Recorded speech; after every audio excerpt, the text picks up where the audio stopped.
बहुत दिनों की बात है। किसी शहर में रमन, घिस्सा और राका तीन चोर रहते थे। तीनों को थोड़ा थोड़ा विद्या का ज्ञान था। तीनों चोरों को विद्या का ज्ञान प्राप्त होने के कारण बहुत घमंड था। विद्या द्वारा तीनों चोर शहर में बड़े बड़े लोहे की तिजोरियों को तोड़ते थे और बैंकों को लूट लिया करते थे। इस तरह तीनों चोरों ने शहर के लोगों की नाक में दम कर रखा था। एक बार तीनों चोरों ने एक बड़े बैंक में डकैती करके सारा माल उड़ा दिया। तब पुलिस को खबर हुई तो तीनों चोरों को पकड़ने के लिए तलाश करने लगी, मगर तीनों चोर पास के ही एक घने जंगल में भाग गए। तीनों चोरों ने देखा कि जंगल में बहुत सी हड्डियां बिखरी पड़ी हैं। रमन ने अनुमान लगाकर कहा, ये तो किसी शेर की हड्डियां हैं। मैं चाहूँ तो सभी हड्डियों को अपनी विद्या के ज्ञान द्वारा जोड़ सकता हूँ।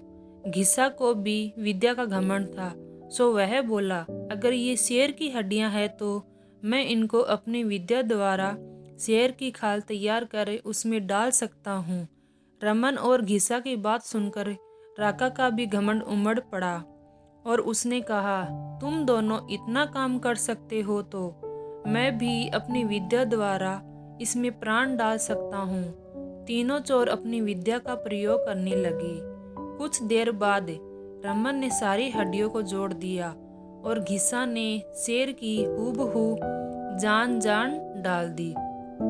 थोड़ी देर में तीनों चोर सामने एक जीवित भयानक शेर को देखकर थर थर कांपने लगे, मगर शेर के पेट में एक दाना नहीं था।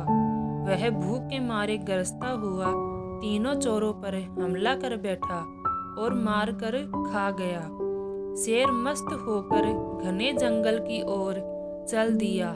कहानी से शिक्षा। दोस्तों, इस कहानी से हमें यह शिक्षा मिलती है कि कभी घमंड नहीं करना चाहिए। घमंडी को हमेशा दुख का ही सामना करना पड़ता है।